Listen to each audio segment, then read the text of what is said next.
तो इसमें जो सिलेबस है कोई भी मतलब कोई भी टारगेट हो, कोई भी आपका जॉब का अगर पाना है तो उसमें हमने क्या क्या चीज़ें पढ़नी है और कैसे पढ़ना है और क्यों पढ़ना है।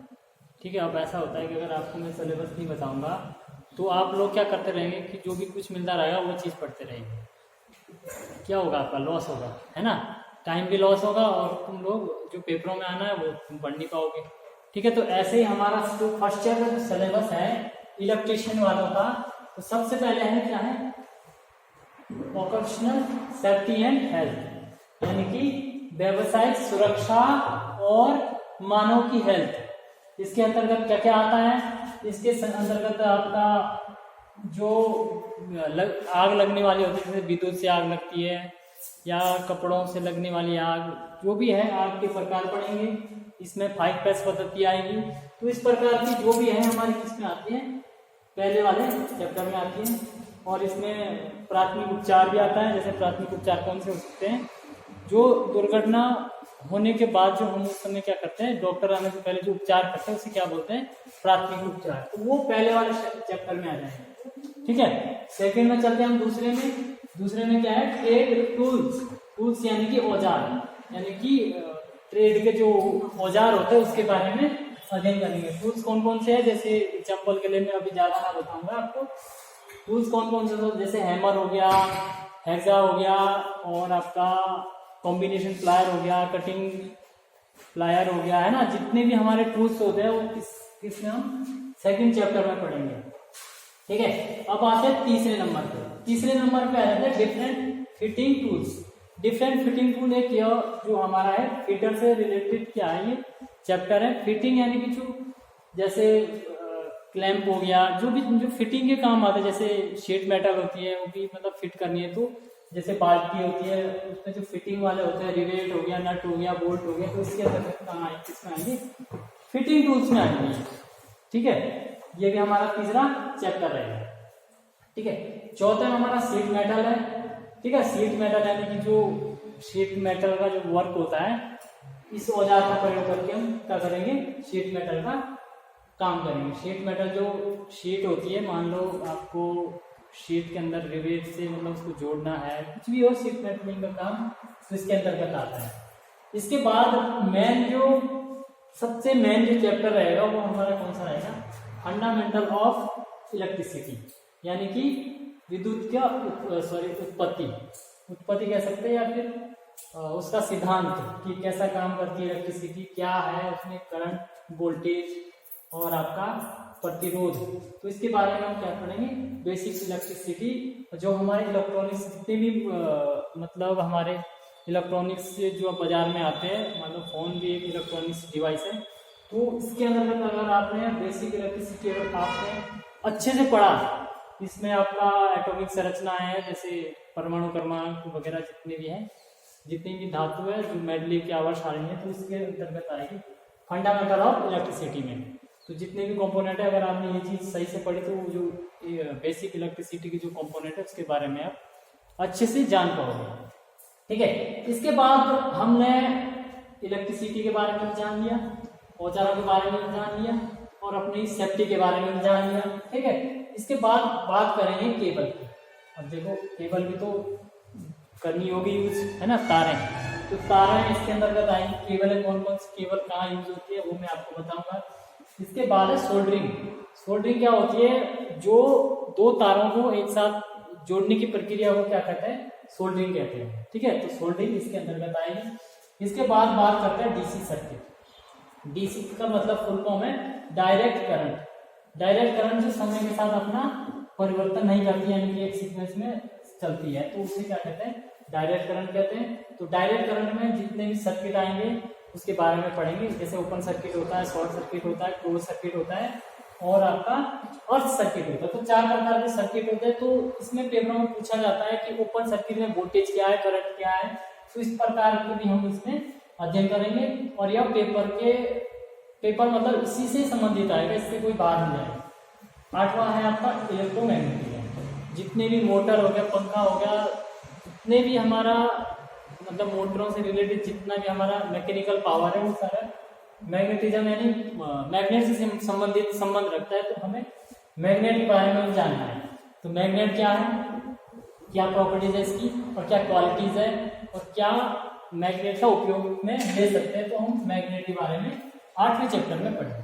ठीक है, 9वां चैप्टर आ जाता है हमारा एसी सिस्टम यानी कि एसी थ्योरी, ये थी डीसी करंट यानी डीसी थ्योरी, और ये है एसी सिस्टम यानी कि एसी थ्योरी यानी अल्टरनेटिंग करंट जो अपना समय के साथ अपना परिवर्तन करता है, एक बार आगे चला जाता है फिर बैक आ जाता है। तो ऐसे सिस्टम को किसमें पढ़ेंगे, 9वें चैप्टर में पढ़ेंगे एसी थ्योरी। एसी थ्योरी में क्या क्या होगा, रेजिस्टेंस का वो क्या रहता है इसमें, इसके सर्किट में तो आर सेम रहता है, पर इसके अंदर कुछ और चीजें होती है, वो जो हमारा पाइथागोरस प्रमेय के द्वारा उसको निकाला जाता है रेजिस्टेंस को। इसमें इम्पीडेंस होती है और आपका इंडक्टेंस होते हैं, जो भी है प्रेरण होता है वो उसके इसमें पढ़ेंगे। अभी आप लोगों को प्रेरण वगैरह के बारे में पता नहीं है, तो इसके अंदर का अगर ये चीजें आपने अगर सही से और एक मेहनत से सीक्वेंस से आपने पढ़ ली, तो आपको क्या है कि सही तरीका सीख जाओगे पढ़ने का। ठीक है, अगर आप ऐसा करोगे कि पहले ये वाला पढ़ा फिर ये वाला पढ़ा, कभी कोई भी पढ़ा, तो उससे क्या हो जाएगा कि आपको प्रॉपर चीजें नहीं आ सकती हैं। जो सीक्वेंस से मतलब डीजीटी ने बनाया वो एक ऐसा सीक्वेंस है कि जो चीज पहले आई है वो हमने पहले पढ़ी है। ऐसा नहीं कि कुछ चीजें इसमें आई और वो चीजें हमने पहले पढ़ी नहीं, तो इस चीज को कैसे समझ जाओगे। तो इसलिए इससे कड़ी से कड़ी मिला के क्या है, सिलेबस बनाया गया, कड़ी से कड़ी बना के जोड़ा गया है। ठीक है, इसके बाद आता पॉलीफेज सिस्टम। पॉलीफेज सिस्टम का मतलब है बहुफेज सिस्टम, यानी कि एक से ज्यादा फेज, जैसे हमारे घर में सिंगल फेज होता है और जो हमारी मोटरें वगैरह 3 फेज होती है, उद्योग वगैरह जो इंडस्ट्रियल एरिया में चलता है वो 3 फेज चलता है ना। जैसे बाहर आप देखते होंगे ओवरहेड लाइन, तो उसमें क्या होता है 3 फेज सिस्टम आ रहा है और उसका कैसे यूज लेना है, मोटर के अंदर कैसे 3 फेजों को जोड़ा जाता है, तो इसके अंदर पढ़ेंगे। इसमें 2 चीजें आती है, एक स्टार आता है, एक डेल्टा आता है और एक बीटस्टोन भी जाता है, तो इसके अंतर्गत हम उसे पढ़ेंगे। इसके बाद 11वां चैप्टर है वो कौन सा है, सेल एंड बैटरी। ठीक है, सेल एंड बैटरी का उपयोग भी आज के इसमें बहुत है। जैसे आप फोन की ले लो, फोन की बैटरी है ना, फोन के एग्जांपल ले लो, गाड़ियों में, तो इसके बारे में आपको पता होना चाहिए कि बैटरी को कैसे जोड़ना है, कितनी वोल्टेज ले सकते हैं, कितना इसको चार्ज कर सकते हैं, किस तरह से इसका उपयोग कर सकते हैं, कौन कौन सी बैटरी मार्केट में आती है और क्या क्या इसका उपयोग है, तो इसके बारे में हम 11वें चैप्टर में पढ़ेंगे।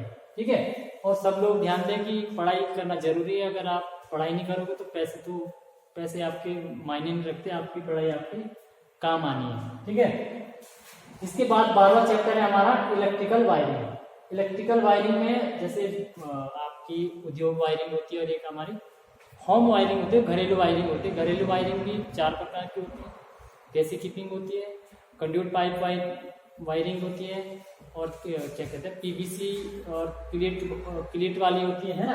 तो इसके अंतर्गत हम इलेक्ट्रिकल वायरिंग के बारे में अध्ययन करेंगे और कनेक्शनों के बारे में करेंगे। जो अगर बहुमंजिल है उसमें कैसी वायरिंग करनी है, अगर कोई स्टेट मतलब एक फ्लैट के अंदर कैसे वायरिंग करनी है, कैसे कनेक्ट करनी है, तो वायरिंग का जो अध्ययन हम इसमें करेंगे।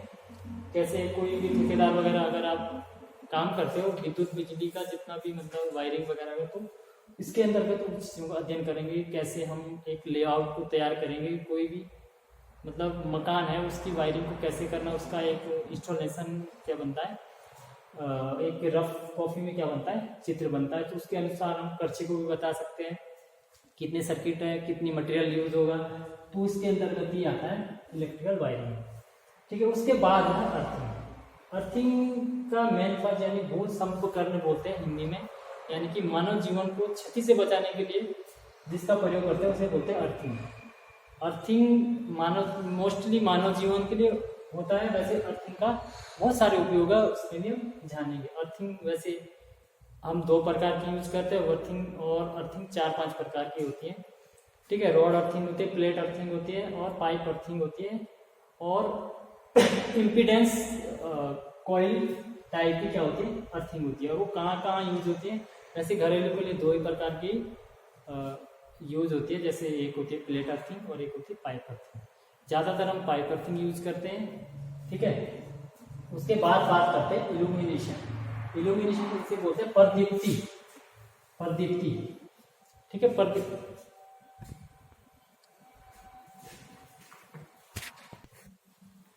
प्रदीप्ति, ये है इल्यूमिनेशन प्रदीप्ति, इसको हिंदी में प्रदीप्ति बोलते हैं। प्रदीप्ति क्या होती है, जो वस्तुएं दूसरों को क्या कहते हैं, प्रकाशित करती है, वो क्या कहलाते हैं, प्रदीप्ति कहलाते हैं। प्रदीप्ति में जैसे लैंप है, एलईडी है, ये क्या है, प्रदीप्ति है। सूरज है, सूर्य, ये क्या है, हमारा प्रदीप्ति की टाइप है। ये क्या करता है कि जैसे प्रकाश किरण निकलती है, तो प्रकाश किसी वस्तु पे टकराती है, वस्तु को टकराने के बाद हमारे आंखों में आती है, जिसके कारण हमें वो क्या दिखाई देती है, वस्तु दिखाई देती है। तो इसके अंदर इल्यूमिनेशन है। इल्यूमिनेशन इसको किसमें मापते हैं, कितनी जो बड़े बड़े उद्योग वगैरह उसमें कितनी प्रकाश रखना है, इसको कैसे मेजर करना है, तो इल्यूमिनेशन के अंतर्गत हम इसमें पढ़ेंगे। इसमें खोजी और कुसाइन जो एक वैज्ञानिक था, उन्होंने इसके सिद्धांत बताया, उसके बारे में हम बताएंगे। ठीक है, उसके बाद बात करते हैं डोमेस्टिक इलेक्ट्रिकल अप्लायंसेस। अप्लायंसेस का मतलब है जो घरेलू होते हैं, घरेलू उपकरण होते हैं जो विद्युत से चलने वाले होते हैं। किससे, विद्युत से चलने वाले। विद्युत से चलने वाले कैसे सबको ही पता है। सबसे पहले प्रेस होती है, गीजर होता है, और इलेक्ट्रिकल केटली होती है, इंडक्शन होता है जो खाना बनता है, इंडक्शन, और क्या हो सकता है। तो इस तरह के जो भी है, हमारे पंखा हो गया, जो छत वाला पंखा उसको सीलिंग फैन कहते हैं, फेडिस्टल जो आपका रोड करता है, इस तरह से। तो इस तरह के जितने भी है, एग्जॉस्ट फैन है, तो इसके अंतर्गत आते हैं इलेक्ट्रिकल अप्लायंसेस के अंदर। तो इसके अंदर हम इसका क्या करेंगे, अध्ययन करेंगे। प्रेस वगैरह जो भी है, और आपका फ्रिज हो गया, एसी हो गया, गीजर हो गया, तो इसके अंतर्गत ये वाले आ जाएंगे। ठीक है, इसके बाद बात करते हैं इलेक्ट्रिकल मेजरिंग इंस्ट्रूमेंट।